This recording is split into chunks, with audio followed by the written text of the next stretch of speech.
Hello friends, मैं नीतू आपका विक्रय एग्जाम पे स्वागत करती हूँ। जैसे कि हम जिलेवार परिचय पढ़ रहे हैं, लास्ट क्लास में हमने सिरसा जिले के बारे में पढ़ा था। आज हम हमारे नेक्स्ट जिले करनाल जिले के बारे में पढ़ेंगे। चलिए बात करते हैं हम करनाल जिले के बारे में। करनाल जिला, करनाल जिले का नाम करनाल कैसे पड़ा? प्राचीन काल से कहा जाता है कि राजा कर्ण थे एक, जिसने करनाल को बसाया था। उन्हीं के नाम पे इसका नाम करनाल पड़ा है। किसने बसाया था करनाल को? राजा कर्ण ने। और इनकी स्थापना कब हुई थी? 1 नवंबर 1966 को इनकी स्थापना हुई थी। जब हमारा हरियाणा राज्य पंजाब राज्य से अलग होकर अस्तित्व में आया था, उस टाइम पे 7 जिलों की स्थापना हुई थी। तो उन 7 में एक करनाल भी था। तो 1 नवंबर 1966 को इसकी स्थापना हुई थी। कई बार एग्जाम में पूछ लिया जाता है कि 1 नवंबर 1966 को कौन सा दिन था? इस दिन मंगलवार का दिन था। कौन सा दिन था? मंगलवार का दिन था। अगर हम बात करें कि करनाल के उपनाम क्या हैं, इसके बहुत सारे उपनाम हैं। इसे कई नामों से बोला जाता है। करनाल को हम धान का कटोरा भी कहते हैं। धान का कटोरा हरियाणा में किसे कहा जाता है? करनाल को। और हरियाणा का पेरिस, हमारे हरियाणा का पेरिस भी करनाल को कहा जाता है। और एग्रो हब भी करनाल को कहा जाता है। और इसे धान का कटोरा क्यों कहा जाता है? क्योंकि करनाल में सबसे अधिक मात्रा में धान की खेती होती है, इसलिए इसे धान का कटोरा कहा जाता है। अक्षेत्रफल, हम बात करते हैं इसके अक्षेत्रफल की। इसका क्षेत्रफल कितना है? 2520 किलोमीटर स्क्वायर इसका अक्षेत्रफल है। और जो करनाल जिला है, इसका मुख्यालय करनाल में ही है। और इसकी जनसंख्या, अगर हम इसकी जनसंख्या देखें, इसकी जनसंख्या 15,05,324, ये इसकी जनसंख्या हमारे करनाल जिले की। इसका लिंगानुपात कितना है? 887 महिलाएं, 1000 पुरुष पे 887 महिलाएं, ये इसका लिंगानुपात है। और इसमें साक्षरता दर कितनी है? 74.73% इसकी साक्षरता दर है। जनघनत्व, इसका जनघनत्व कितना है? 597 व्यक्ति प्रति किलोमीटर स्क्वायर इसका जनघनत्व है। अब बात करते हैं हम इसकी तहसील की। इसकी 5 प्रमुख तहसीलें हैं। कौन सी? एक तो करनाल खुद ही है, एक इंदरी, असंध, गरोंडा और नीलोखेड़ी। जो ये गरोंडा है ना, ये कई बार एग्जाम में पूछ लिया जाता है कि गरोंडा कौन से जिले में आता है। गरोंडा हमारे करनाल जिले में आता है। गरोंडा कौन से जिले में आता है? करनाल जिले में आता है। कई बार HSSC ने एग्जाम में पूछा कि गरोंडा कौन से जिले में आता है, तो गरोंडा करनाल जिले में आता है। नीलोखेड़ी, नीलोखेड़ी में हमारा पहला पॉलिटेक्निकल कॉलेज खुला था नीलोखेड़ी में। और जो ये हमारी 5 तहसीलें हैं ना, ये हमारे करनाल की, ये 5 की 5 हमारी विधानसभा की सीट हैं। विधानसभा भी हमारी ये 5 हैं जो हमारी तहसील हैं। लेकिन इनमें जो नीलोखेड़ी है ना, ये आरक्षित सीट है, ये रिजर्व है। क्या है? नीलोखेड़ी आरक्षित सीट है। अब हम बात करते हैं करनाल के पर्यटन स्थल। करनाल में कौन कौन से पर्यटन स्थल हैं? जैसे कि करनाल को राजा कर्ण ने बसाया था, उन्होंने कर्ण झील पार्क इसकी स्थापना कर रखी थी। हमारे करनाल के पर्यटन स्थल में आते हैं कर्ण झील। इसे कई बार कर्ण जलाशय भी बोला जाता है। क्या बोला जाता है इसे? कई बार जलाशय भी बोल दिया जाता है। ये हमारे करनाल में ही स्थित है। ओएसिस पर्यटन स्थल, जो ये ओएसिस पर्यटन स्थल है, करनाल में एक जगह है उछाना। कौन सी जगह है? उछाना। उचाना नहीं, उचाना तो हमारे जींद में आता है, लेकिन ये है उछाना, जहाँ पे हमारा ओएसिस पर्यटन स्थल है।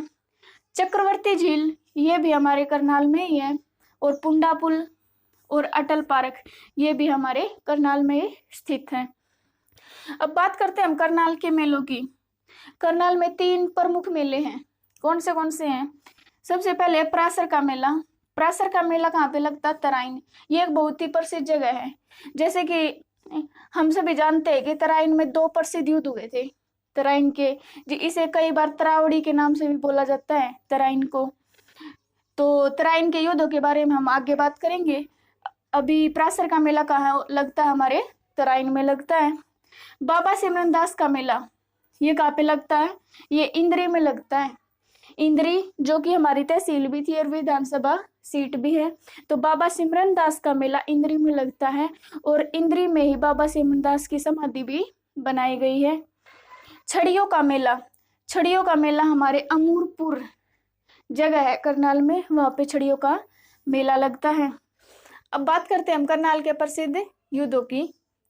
सबसे पहले है तराइन का फर्स्ट युद्ध। तराइन का जो फर्स्ट युद्ध है वो 1191 में हुआ था और किसके बीच हुआ था? पृथ्वीराज चौहान वर्सेज मोहम्मद गोरी के बीच में हुआ था। और जो ये फर्स्ट युद्ध हुआ था ना, इसमें पृथ्वीराज चौहान की जीत हुई थी। पहले में किसकी जीत हुई थी? पृथ्वीराज चौहान की जीत हुई थी। तराइन का सेकंड युद्ध ये 1192 में हुआ था। तराइन का सेकंड युद्ध ये भी पृथ्वीराज चौहान और मोहम्मद गोरी के बीच में हुआ था। लेकिन इस युद्ध में क्या हुआ था? जो मोहम्मद गोरी है ना, मोहम्मद गोरी ने जो पृथ्वीराज चौहान की सेना थी ना, सोती हुई सेना के ऊपर आक्रमण कर दिया था, हमला कर दिया था। तो ये धोखे से जीता था मोहम्मद गोरी। सेकंड युद्ध में मोहम्मद गोरी की जीत हुई थी, लेकिन ये धोखे से जीता था। इसने पृथ्वीराज चौहान की सोती हुई सेना के ऊपर हमला कर दिया था। तो सेकंड युद्ध में किसकी जीत हुई थी? मोहम्मद गोरी की। तराइन का थर्ड युद्ध, तराइन का थर्ड युद्ध 1215 में हुआ था और ये किसके बीच में हुआ था? ये इल्तुतमिश और याल्दोज के बीच में हुआ था। ये दोनों मोहम्मद गोरी के ही कहा जाता है कि गुलाम थे। मोहम्मद गोरी की 1205 में मृत्यु हो गई थी। मोहम्मद गोरी की 1205 में मृत्यु हो गई थी। तो तराइन का जो थर्ड युद्ध है ये 1215 में इल्तुतमिश और याल्दोज के बीच में हुआ था और इसमें इल्तुतमिश की जीत हुई थी। इल्तुतमिश की जीत हुई थी। फोर्थ पॉइंट हमारा करनाल का युद्ध। करनाल का युद्ध कब हुआ था? 1739 में हुआ था करनाल का युद्ध। और ये किसके बीच में हुआ था? ये नादिर शाह वर्सेज मोहम्मद शाह रंगीला के बीच में हुआ था। जो ये मोहम्मद शाह रंगीला है ये मुगल वंश का, कौन से वंश का था? मुगल वंश का था। नादिर शाह वर्सेज मोहम्मद शाह रंगीला के बीच में करनाल का युद्ध हुआ था। कब हुआ था? 1739 में। और इसमें जीत किसकी हुई थी? जीत हुई थी नादिर शाह की, नादिर शाह की जीत हुई थी। ये चार हमारे करनाल के प्रसिद्ध युद्ध हैं। इनमें से तराइन का फर्स्ट और सेकंड युद्ध बहुत बार पूछा जाता है। HSSC बार बार ये क्वेश्चन रिपीट करती है। अब बात करते हैं हम प्रमुख व्यक्तियों की। करनाल के जो प्रमुख व्यक्ति हैं उनके बारे में बात करते हैं। सबसे पहले कल्पना चावला। हम छोटे छोटे थे, कल्पना चावला के बारे में हम पढ़ते थे। कल्पना चावला का जन्म कब हुआ था? 1 जुलाई 1961 को इसका जन्म हुआ था और इसकी मृत्यु 1 फरवरी 2003 को कैसे हुई थी? ये चंद्रमा पे गई थी अंतरिक्ष यान में और वहां से वापस आते हुए इनके जो अंतरिक्ष इनका यान था, कोलंबिया नाम का जो यान था, उसमें आग लगी थी जिसकी वजह से इनकी मृत्यु हुई थी 1 फरवरी 2003 को। अब बात करते हैं हम सेकंड पॉइंट की, लियाकत अली खान। लियाकत अली खान ये बहुत ही इम्पोर्टेंट है, बहुत बहुत ज्यादा इम्पोर्टेंट है। लियाकत अली खान पूछा जाता है, ये इनका जन्म करनाल में हुआ था और ये पाकिस्तान के पहले प्रधानमंत्री बने थे। पाकिस्तान के पहले प्रधानमंत्री बने थे। और लियाकत अली खान की मोहम्मद अली जिन्ना के साथ बहुत ही गहरी दोस्ती भी थी। किसके साथ? मोहम्मद अली जिन्ना के साथ, जिन्ना के साथ इनकी बहुत ही गहरी दोस्ती थी। जो लियाकत अली खान है ना, ये 4 साल 4 ईयर 2 महीने और 2 दिन के लिए ये पाकिस्तान के प्रधानमंत्री रहे थे। 4 साल 2 महीने 2 दिन तक ये पाकिस्तान के प्रधानमंत्री रहे थे। और इनकी मृत्यु कैसे हुई थी? इनकी मृत्यु जैसे कि अब्राहम लिंकन है ना, उनकी भी मृत्यु धोखे से की गई थी, पीछे से मार दी गई थी। इनकी मृत्यु भी ऐसे ही सुना है कि ऐसी अब्राहम लिंकन की तरह इनकी मृत्यु की गई थी। नेक्स्ट पॉइंट हमारा नवदीप सैनी। कौन है नवदीप सैनी? ये क्रिकेटर हैं और इन्होंने कई IPL मैच भी खेले हैं। तो नवदीप सैनी एक क्रिकेटर हैं और ये IPL मैच भी इन्होंने खेले हैं। अब बात करते हैं इसके इम्पोर्टेंट पॉइंट्स की। सबसे पहले है हमारा केंद्रीय मृदा लवणता अनुसंधान, इसकी स्थापना 1969 में जरीफा गांव में की गई थी। जरीफा गांव करनाल में जरीफा गांव है, तो वहां पे 1969 में इसकी स्थापना की गई थी। नेक्स्ट है गेहूं और जौ अनुसंधान संस्थान, इनकी स्थापना 1978 को करनाल में की गई थी। नेक्स्ट है राष्ट्रीय पशु आनुवंशिकी संस्थान ब्यूरो, इसकी स्थापना 1985 में करनाल में की गई है। नेक्स्ट है हमारा राष्ट्रीय डेयरी अनुसंधान, इसकी स्थापना हरियाणा में 1955 में करनाल में की गई थी। लेकिन राष्ट्रीय डेयरी अनुसंधान की देश में सबसे पहले स्थापना 1923 में बेंगलुरु में की गई थी। कहाँ पे? बेंगलुरु में 1923 में इसकी स्थापना सबसे पहले बेंगलुरु में हुई थी, और वहां से इसका ट्रांसफर चेंज करके इसे 1955 में करनाल में राष्ट्रीय डेयरी अनुसंधान स्थापित कर दी गई। कहाँ पे स्थापित कर दी गई? करनाल में 1955 में। और सबसे पहले कहाँ हुई थी? 1923 में बेंगलुरु में, उसके बाद करनाल में की गई 1955 में। नेक्स्ट है हमारा हरियाणा पुलिस प्रशिक्षण केंद्र, इसकी स्थापना 1976 में मधुबन में की गई। कहाँ पे? मधुबन। हमारा हरियाणा पुलिस प्रशिक्षण केंद्र मधुबन में है। नेक्स्ट है लिबर्टी शूज फैक्ट्री, इसकी स्थापना 1954 में करनाल में की गई थी। मामा भांजा मुगल सराय, इसकी स्थापना 1632 में फिरोज खान ने करवाई थी। किसने बनवाया था ये? फिरोज खान ने। फिरोज खान ने 1632 में मामा भांजा मुगल सराय स्थापित मतलब कि बनवाया था। नेक्स्ट है सखी सेंटर, 31 मई 2015 को हरियाणा का फर्स्ट सखी सेंटर करनाल में खोला गया। कहाँ पे? करनाल में। अगर हम बात करें देश का प्रथम सखी सेंटर कहाँ खोला गया था? देश का प्रथम सखी सेंटर छत्तीसगढ़ की जो रायपुर राजधानी है ना, वहां पे रायपुर में देश का पहला सखी सेंटर खोला गया था। देश का पहला रायपुर में, और हरियाणा का फर्स्ट सखी सेंटर 31 मई 2015 को करनाल में खोला गया था।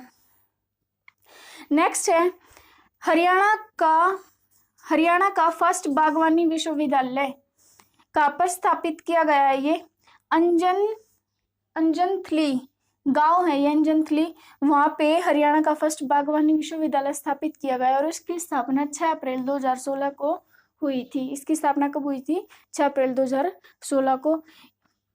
नेक्स्ट है फर्स्ट पॉलिटेक्निकल कॉलेज, हरियाणा का फर्स्ट पॉलिटेक्निकल कॉलेज नीलोखेड़ी में खोला गया था। नेक्स्ट है पंडित दीनदयाल उपाध्याय विश्वविद्यालय, इसका पहले नाम था कल्पना चावला यूनिवर्सिटी। कल्पना चावला विश्वविद्यालय इसका पहले नाम था, लेकिन अभी चेंज करके पंडित दीनदयाल उपाध्याय विश्वविद्यालय इसका नाम रख दिया गया है। नेक्स्ट है हमारा पर्यावरण अदालतें। हरियाणा में 2 पर्यावरण अदालतें हैं। हरियाणा में कितनी है? 2 हैं, लेकिन एक कहाँ पे है? एक तो हमारे करनाल में स्थापित है। कहाँ पे है? करनाल में। और एक है फरीदाबाद में।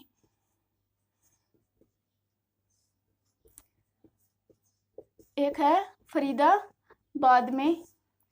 2 पर्यावरण अदालतें हैं, एक है करनाल में और एक है फरीदाबाद में। नेक्स्ट है हमारा हरियाणा का फर्स्ट विक्टोरिया मेमोरियल हॉल, इसकी स्थापना 1906 में की गई थी, लेकिन वर्तमान में इसका नाम चेंज कर दिया गया है, और अभी वर्तमान में इसे महात्मा गांधी मेमोरियल हॉल के नाम से जाना जाता है। हरियाणा का फर्स्ट विक्टोरिया मेमोरियल हॉल, इसकी स्थापना 1906 में हुई थी, लेकिन वर्तमान में इसे महात्मा